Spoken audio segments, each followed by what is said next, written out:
Imagine you've had a long day after work. You want to sit back and relax, but do you throw on a super high cortisol shonen anime? Nah, you turn on a slice of life. Yeah, that's right. Today we're talking about Fruits Basket Season 1.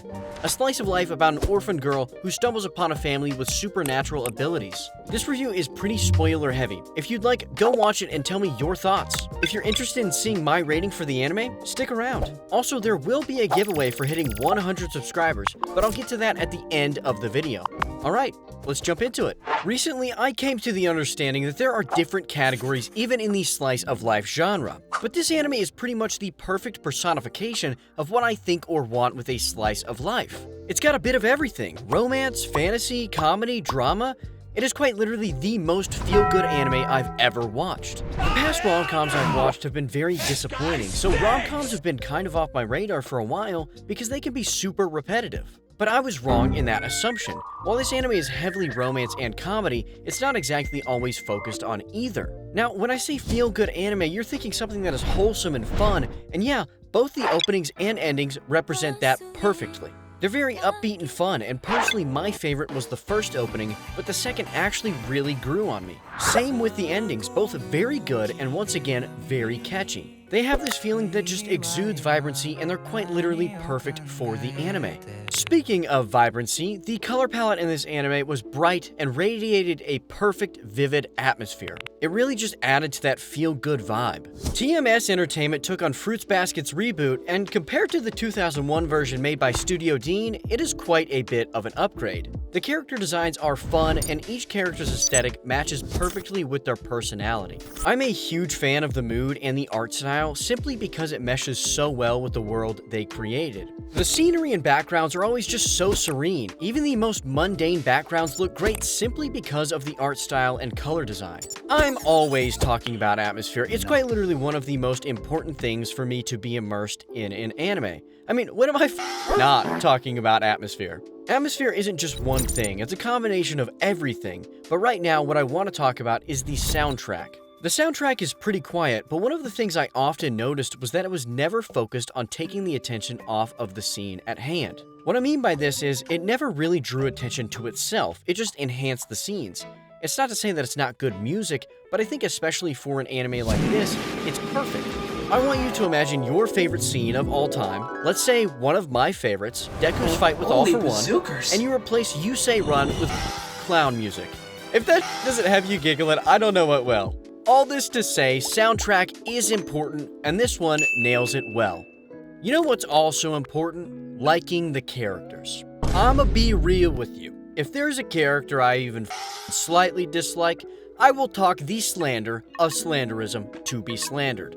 Like, you're dead to me if I don't like you as a character. But good thing, because almost every character in this anime is enjoyable to watch. But let's talk about the anchor, the main character, the absolute GOAT of the series, Shigure. Nah, I'm kidding, I will talk about Shigure, but just a bit of rage baiting to see who's paying attention. Toru is a very fun character to watch. She's super likable. I mean, like, if you dislike Toru, you're probably not mentally well, because she's just super nice.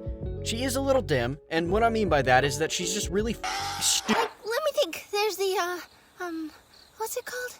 Right-handed jab!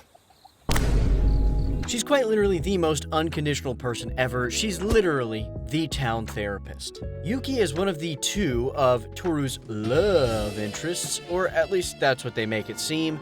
He's a timid guy, laid back, self-reflecting, overall a very respectable person that everybody, I mean everybody, is in love with. This may sound strange, but your kindness reminds me of a candle. It lights up. When it does, I can't help but smile at the warmth it gives off. There's nothing phony about it. That was probably a pretty strange analogy, I bet. I didn't catch a single word. Kyo is hot-headed, a jack, and very loud. Sometimes he's a bit annoying, but he's not a bad character by any means. But now, my favorite character, Shigure. I don't know what it is, but this dude is just so funny to me. He's really good about giving advice on how to progress through certain situations. If you interact with strangers, you might hurt them, or you might end up hurt by them. But that's how you learn. And then there are just times where he just rage baits the f*** out of everybody. And it's just like, to me, an awesome character. I mean, I can't ask for anything better. As for the supporting characters and other somas, they are all pretty good. Hanajima and Uotani are fun and great. They bring this dry sense of humor that, to me, makes the anime more fun. The trio is just so funny, and the way Ayame and Shigure talk to one another is awesome. Like, if you're not talking gay with the homies, are you really homies? Haru and Momiji spend the most time with the main group, and they're fun and bring some good energy. Now, I do want to talk about my least favorite character, and it is Hiro. This kid stinks. I mean, his introduction pissed me off so bad. Like, the way he speaks to Toru, even at the end of this season, was terrible. He literally made Toru cry the first time he met her. Call it raps, bud. You're done. I don't care about your backstory when you start like that. Once again, I watched the English dub of Fruits Basket, and if you have a problem with that, argue with a wall. I don't know if it's funnier in sub, but I just had a blast watching because you could just tell when they were in the booth, they were just having fun. Their mission is to worship, love, and protect the prince who has deigned to grace their school with his presence. In other words, keep those other away from him.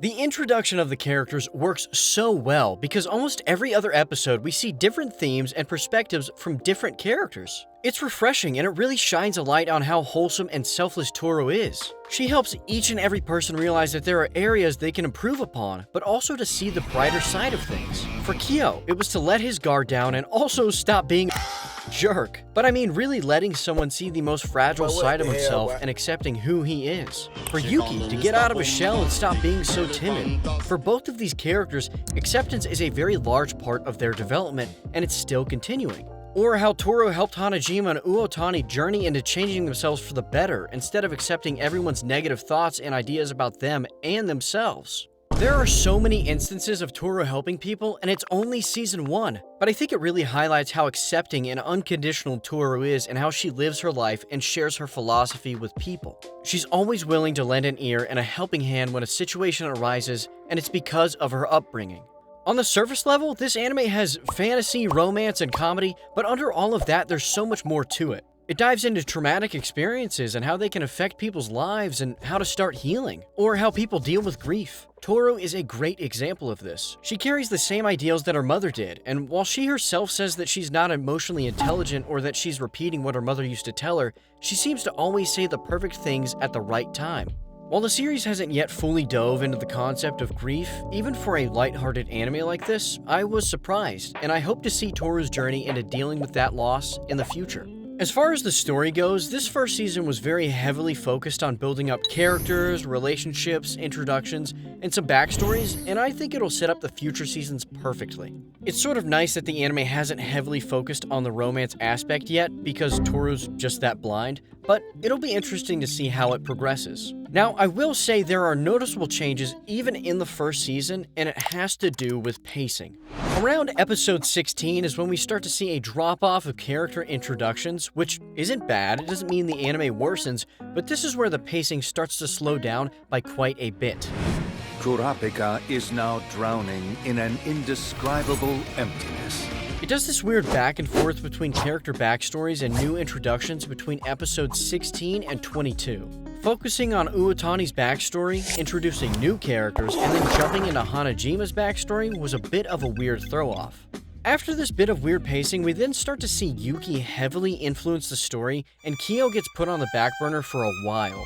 Throughout most of the first season, each is given roughly an equal amount of breathing room, but then it starts to be heavily influenced by Yuki, and then from the 23rd through the 25th episode, it does a 180 and heavily focuses on Kyo. This is one of my biggest pet peeves with love triangles, because for me, they are very repetitive, but they're also not very easy to write. I think oftentimes writers find themselves falling into many of the same tropes that come with choosing these complex relationships. Because you'll start to find that characters may not be given the same amount of time, or then they're given too much or not enough, and then you focus on one heavily and then have to counteract it, and it feels weird to have one but not the other present when they both heavily influence the anime. I think another thing for me is how quickly Kyo's acceptance episode is resolved, because it just kind of happens out of nowhere, and within that episode, everything is resolved. I think they could have at least ended it suspensefully and resolved it next episode, but I understand the manga pacing can differ and the story just works out like that. It also has a lot to do with Toru's personality, but I feel like in any other anime, there would have been a much longer arc to try and repair their relationship. And honestly, these gripes aren't even that crazy. As I said, I enjoy both Kyo and Yuki, and usually in an anime with a love triangle, you tend to sort of hate on at least one of them, but I actually like both of them. Good. Sure, there are a couple of hiccups. It's not the most perfect anime I've ever seen, but I would be lying if I didn't tell you I wasn't smiling ear to ear pretty much the entire time. It was very fun, lighthearted, wholesome, it was funny. I can't really argue all that much against something I genuinely enjoyed. I'm very excited to see what the next season has to offer, and I can't wait to review those as well. Fruits Basket proves it doesn't have to be a cookie-cutter rom-com to stay enjoyable. I give Fruits Basket Season 1 a 9 out of 10. Well, it appears you're here for the giveaway. There's one rule. You must let me call you my Discord I'm sorry, that got out of hand. Now, subscribing isn't required, but it's greatly appreciated. To enter the giveaway, I want to hear your favorite thing about Fruits Basket. What stood out to you the most? Who was your favorite character? Or, if you haven't seen it, your favorite meme from the video. I'll choose a random lucky winner and then get in touch with you the best I can. Shout out to Tana Lee for voicing Toru. You did great. If you guys like the video, please make sure to like, share, and subscribe. It would really mean a lot. Next video will probably be Season 2 of Fruits Basket, but I want to hear your guys' thoughts on anime you'd like to see next. I may put Season 2 on hold. Once again, thanks for watching, and I hope to see you next time. Or how Toru helped Hanajima and Uotani. Or how Toru helped Hanajima and Uotani. Or how Toru...